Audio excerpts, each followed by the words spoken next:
آپ نے جو اشعار پڑھے ہیں اس سے کرنا چاہوں گا. بیٹھے بیٹھے ذہن میں بات آ گئی کہ آپ نے اشعار پڑھے کہ غرور ٹوٹ گئے امیروں کے. میں تھوڑی سی اصلاح کر دوں گا کہ غرور ٹوٹ گئے تمام شہنشاہوں کی.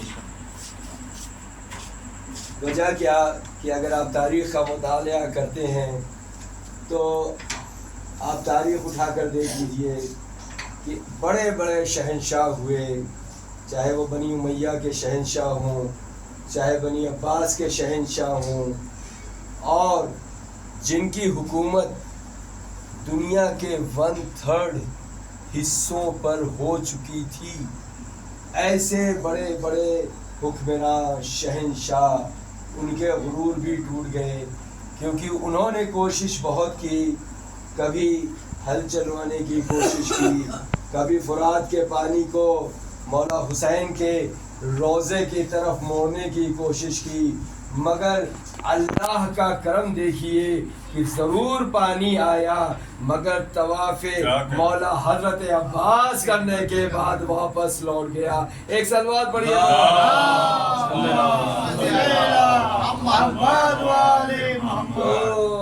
شہنشاہوں کے بھی غرور ٹوٹ جاتے ہیں جناب. اور اس سے پہلے شاید تیسری مجلس میں نے پڑھا تھا کہ جب نادر شاہ درانی پہنچا تو اس نے یہی کہا تھا کہ بھائی میں ایسے مقدس، نے کہا فال نکالو، تو یہی فال میں آیا تھا کہ اے موسیٰ تم ایسی مقدس وادی میں پہنچ گئے ہو لہٰذا احترام کرو. تو جب اس نے یہ فال اور یہ آیت قرآن کی سنی تو اس نے کہا کہ میرے ہاتھ باندھو، مجھے زنجیر میں جکڑ کے لے چلو. اور اس نے اپنے سر کا تاج مولائے کائنات کے روضے پہ رکھ کر بتا دیا کہ ان سے بڑا کوئی شہنشاہ دنیا میں ہے ہی نہیں. ایک صلوات پڑھیے.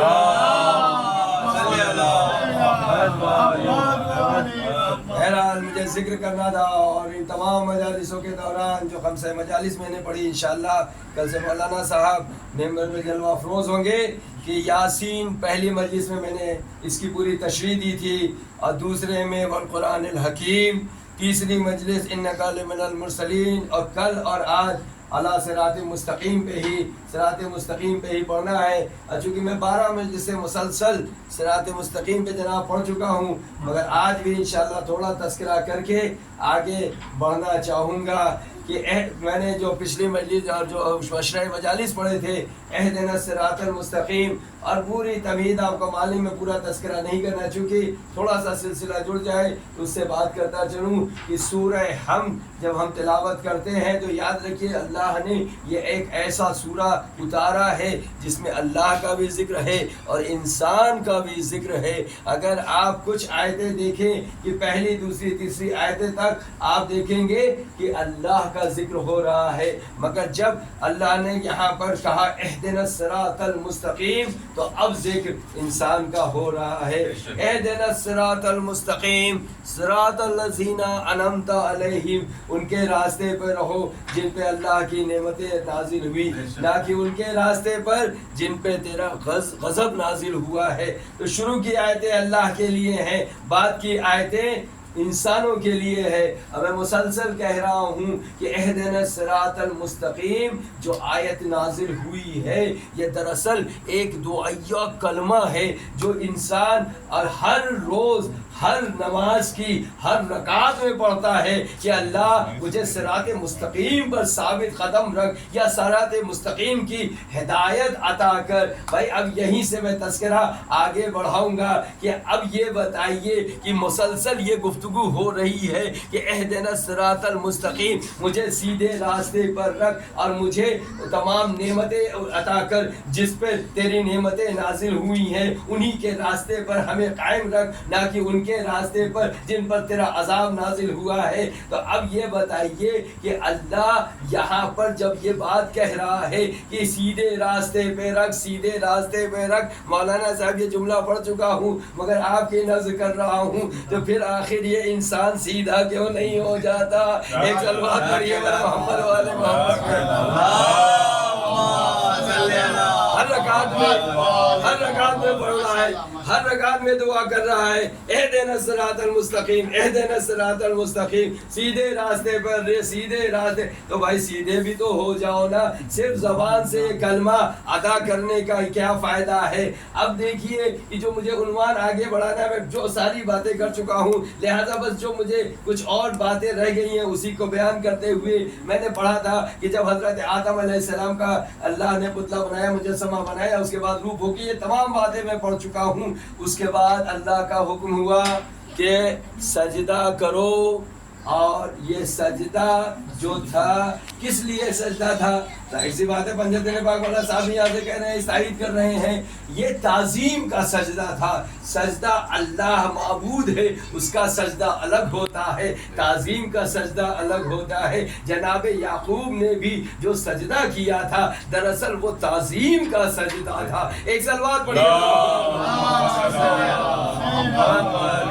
مگر ابلیس اس نے منع کیا, اللہ کا عذاب نازل ہوا کہ اے رجیم یہاں سے نکل جا, تجھ پر لعنت ہے. اس نے کیا کہا؟ پہلا جھگڑا سجدے کا ہی ہے جناب, سجدہ نہیں کروں گا, میں تیرے سامنے کروں گا. اللہ نے کہا کہ کیا تو ان بڑی ہستیوں سے بھی بڑا ہو گیا ہے جن کے سجدے کے لیے میں کہہ رہا ہوں. ایک سلوات پڑھیے. پہلا جھگڑا ہی سجدے کا ہو گیا. اس نے کہا پروردگار میں نے تیری اتنی عبادت کی, اس کا کچھ صلہ تو ملنا چاہیے. کہا مانگ, کیا مانگنا چاہتا ہے؟ تو کیا ابلیس نے کہا کہ میں جو تیرے راستے پر ہوگا اسے بہکاؤں گا. اب یاد رکھیے گا یہاں پر کہ جو لوگ پہلے سے بہکے ہوتے ہیں ابلیس انہیں کبھی نہیں بہکاتا ہے. جناب سمجھنے کی کوشش کریے, اگر کوئی شرابی ہے وہ شراب پی رہا ہے تو اسے کیا بہکانا ہے؟ کوئی جھوٹ بولتا ہے اسے کیا بہکانا ہے؟ جو بد کلامی کرتا ہے اسے کیا بہکانا ہے؟ جو غیبتیں کرنا ہے اسے کیا بہکانا ہے؟ جو غلط کام کر رہا ہے اسے کیا بہکانا ہے؟ بھائی آپ نے غور کیا نا, تو اب مطلب یہاں سیدھا سا واضح ہو گیا کہ ابلیس نے اللہ سے یہی کہا تھا کہ میں انہیں بہکاؤں گا جو صراط مستقیم پر گامزن ہوں گے. ایک صلوات پڑھیے. تسلسل کو جوڑ لیجیے, تسلسل کو جوڑ لیجیے.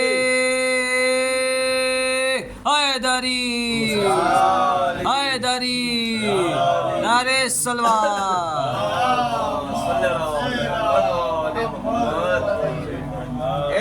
الصراط المستقیم. اسی لیے تو ہم روز دعا کرتے ہیں پروردگار ہمیں سیدھے راستے پہ رکھ, ہمیں شیطان کے راستے پر مت لے جا. بھائی دو راستے ہیں, یا تو آپ اللہ کے راستے پہ چلے یا ابلیس کے راستے پہ چلے. ابلیس کا راستہ تھوڑا ٹیڑھا میڑھا ہوگا, اللہ کا راستہ سیدھا ہوگا جس کی اللہ ہدایت کر رہا ہے ہر نماز میں. اب میں نے یہاں جو پڑھا تھا بس اسی کو آپ اس سے تسلسل سے جوڑ دیجئے کہ اللہ نے یہ کہا کہ میری اطاعت کرو, اور جب اللہ نے اپنی اطاعت کا ذکر کیا تو اس اطاعت کے ساتھ یہ بھی کہا کہ رسول کی اطاعت کرو, اولی الامر کی اطاعت کرو. اللہ نے اپنی اطاعت کے ساتھ رسول خدا کی بھی اطاعت کے لیے کہا ہے, اولی الامر کے لیے بھی کہا ہے. مگر جو اگلا لفظ قرآن میں آیا کہ اتباع کرو صرف رسول کی اور اولی الامر کی, بھائی اس میں اللہ کا نام نہیں ہے. اتباع کرو رسول کی اور اولی الامر کی. اتباع کے معنی کیا ہے؟ پیچھے چلو. کس کے؟ رسول کے یا اولی الامر کے. بھائی راستے پر آپ چلتے ہیں, راستے کے پیچھے نہیں چلتے. یہاں پہ قرآن کہہ رہا ہے کہ اتباع کرو, ان کے پیچھے چلو. بھائی یہی ہے نا. اب میں نے جو واقعہ پڑھا اسی سے تسلسل انشاءاللہ جڑ جائے گا کہ رسول خدا مسجد نبی میں, اور اس کے بعد صحابی کھڑے ہوئے. پہلا صحابی کھڑا ہوا پڑھ چکا ہوں مگر بس تسلسل جوڑ رہا ہوں. اس نے کہا یا رسول خدا صراط مستقیم کیا ہے؟ دوسرا کھڑا ہوا, اس نے کہا صراط مستقیم کیا ہے؟ رسول کہا بیٹھ جاؤ، تیسرا کھڑا ہوا، اس نے کہا صراط مستقیم کیا ہے؟ اسی اثنا میں علی ابن ابی طالب آئے، جیسے ہی مولا کائنات سامنے آئے، ایک بار رسول خدا نے کہا ھذا علی صراط المستقیم. ایک صلوات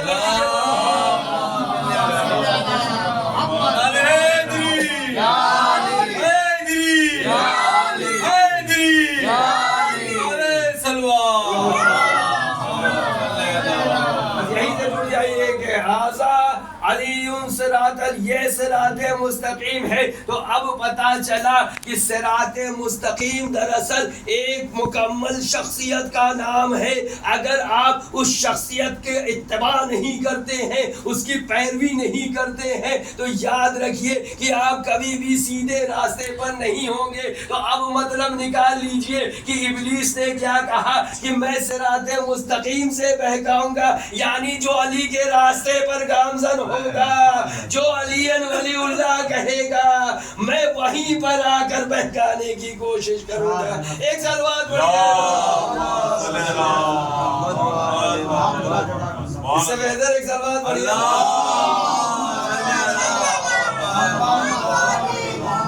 یہی جھگڑا میں نے کہا، سجدے کا جھگڑا، سب سے پہلا سجدہ نہیں کروں گا.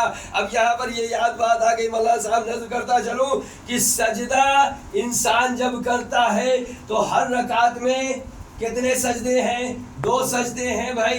آخر یہ 2 سجدے کیوں ہیں؟ اس کی بھی علماء نے یہ تفسیر بیان کی. آج کل تمام ذاکرین بھی پڑھ رہے ہیں، مگر جو میں نے سمجھا کہ آخر یہ 2 سجدے کیوں ہیں، بھائی دیکھیے، آپ پہلی رکعت میں گئے، آپ نے سبحان رب العلا و بحمدہ کہا، اور اس کے بعد آپ فوراً کھڑے ہوئے، استغفر اللہ ربی واتوب الیہ، فوراً دوسرا سجدہ کیا. ارے یہ اس لیے کہ ہم نے سجدہ کیا مگر ہمارے اندر تکبر نہیں آیا جو ابلیس کے اندر آیا. فوراً استغفر اللہ کہا، فوراً دوسرے سجدے میں جا کر کہہ دیا پروردگار تو ہی سب سے بڑا ہے. ایک صلوات پڑھیے.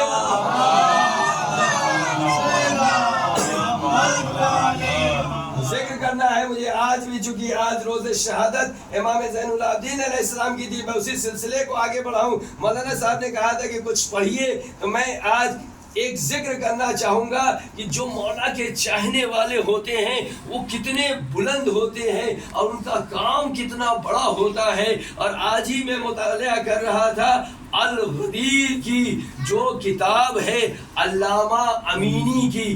واقعات آپ نے بہت سارے پڑھ گئے ہیں، مولانا رضا رضوی صاحب کو بھی سن رکھا، انہوں نے بھی علامہ امینی کے بارے میں پڑھ رکھا، مگر میں تھوڑا ہٹ کر پڑھوں گا. ایک صلوات کا سہارا.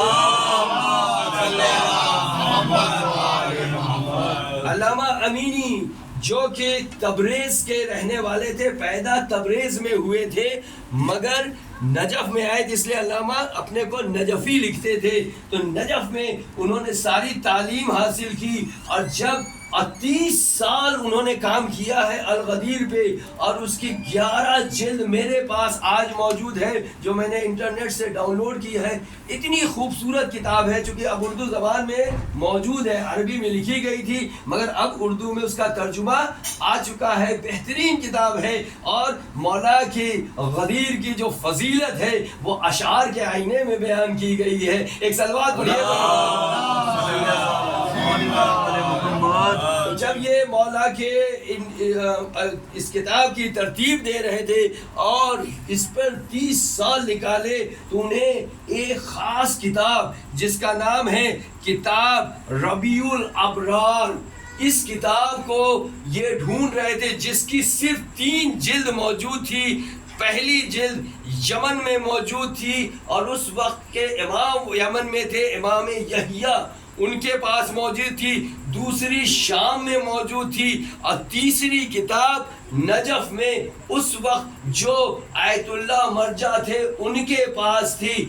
اب انہوں نے جب یہ پتا چلا کہ ان آیت اللہ سے جا کر وہ کتاب لے لیں تو ان کا انتقال ہو گیا اور ان کی تمام کتاب ان کے فرزند کے پاس ہے. شاید غور سے سنیے گا یہ واقعہ کہ فرزند کے پاس آ گئی تو انہوں نے جا کر ان کے فرزند سے کہا, نام انہوں نے لکھا نہیں ہے. دیکھیے اس بات کا بھی خیال رہے کہ ہمیں یہ یاد رکھنا ہے کہ ٹھیک ہے کسی نے نہیں کیا تو اس کا نام بھی دینے کی ضرورت نہیں ہے. تو انہوں نے نام نہیں لکھا, وہ کون مر جاتے ہیں, ان کے فرزند کو تھے, نام نہیں انہوں نے شائع کیا. بہرحال وہ ذکر کر رہے ہیں کہ میں ان کے فرزند کے پاس گیا اور ان سے ہاتھ جوڑ کر کہا کہ یہ کتاب ربیع الابرار مجھے صرف 3 روز کے لیے دے دیجئے, کیونکہ میں مولا کے جو کتاب ہے وہ الغدیر لکھ رہا ہوں, لہذا مجھے اس کتاب کی ضرورت ہے.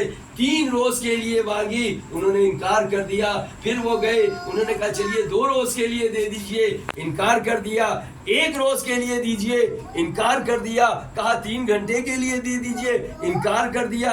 یہاں تک کہ انہوں نے کہا کہ میں اس کا مطالعہ کرنا چاہتا ہوں, آپ کے گھر میں ہی بیٹھ کے کر لوں. اس کے بعد جو وہ آیت اللہ تھے ان کے فرزند نے اس سے بھی منع کر دیا.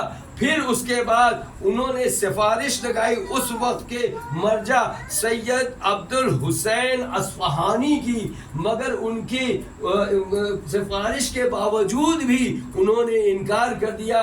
بہت زیادہ غمزدہ ہوئے, گریہ کرتے ہوئے مولا امیر المومنین علی ابن ابی طالب آستانے میں گئے, روزے پہ گئے, زری پکڑ کے کہا مولا میں تو آپ کی کتاب لکھ رہا ہوں, میں الغدیر پہ کام کر رہا ہوں, آخر یہ ہماری مدد کیوں نہیں کر رہے ہیں. یہ کہتے ہوئے گھر میں آئے, رات میں سوئے, آنکھ لگ گئی, مولا کائنات خواب میں, دیکھیں کتنا واقعہ جو آپ محسوس ہوں گے کہ مولا نے کہا کہ اے امینی میں جانتا ہوں تم میرے لیے غدیر لکھ رہے ہو, دراصل تم یہ کوئی بڑا کام نہیں کر رہے, یہ تو میرا حق ہے, میں نے تمہیں منتخب کیا ہے کہ الغدیر لکھو. ایک مولا کائنات نے خواب میں کہا کہ میں چاہتا ہوں کہ تم الغدیر لکھو, اس لیے تم یہ الغدیر لکھ رہے ہو. تو انہوں نے خواب میں کچھ کہا, مولا مجھے اس کتاب ربیع الابرار کی ضرورت ہے, میں اسے کیسے حاصل کروں. اور میں گیا تھا, یہاں موجود ہے, مگر وہ دینے کے لیے تیار نہیں ہے. مولا نے کہا کل صبح اٹھو اور میرے لال مولا حسین کی زیارت کرنے کربلائے معلیٰ چلے جاؤ. جیسے ہی آنکھ ہوئی, فجر کی نماز پڑھتے ہی انہوں نے وہاں سے نجف سے کربلا کا رخ کیا. کربلا میں پہنچے اور پہنچنے کے بعد مولا حسین کی زیارت کی, اور پھر اس کے بعد مولا حضرت عباس کی زیارت کی. ایک سبات پڑھیے.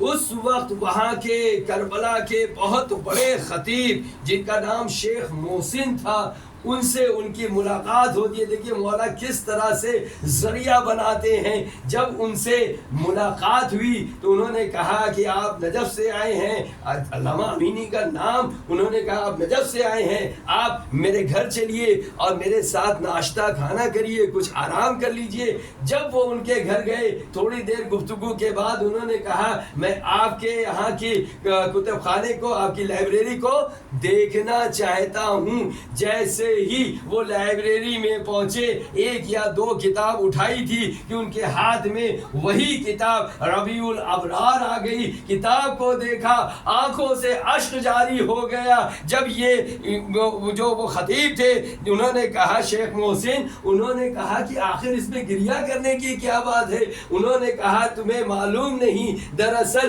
مجھے مولا علی نے یہاں بھیجا تھا کہ جاؤ میرے مولا حسین کی زیارت کرو, یہاں آپ ملے, اسی کتاب کی تلاش میں میں آیا ہوں. انہوں نے کہا کیا مولا نے ایسا خواب میں کہا ہے؟ فوراً اس کتاب کو ہدیہ کر کے کہہ دیا کہ جاؤ, میں نے یہ ہدیہ کر دیا کیونکہ میرے مولا نے حکم دیا ہے. ایک سلوات ایسے زمین بولی, فلک بولا, ستارہ ٹوٹ کر بولا,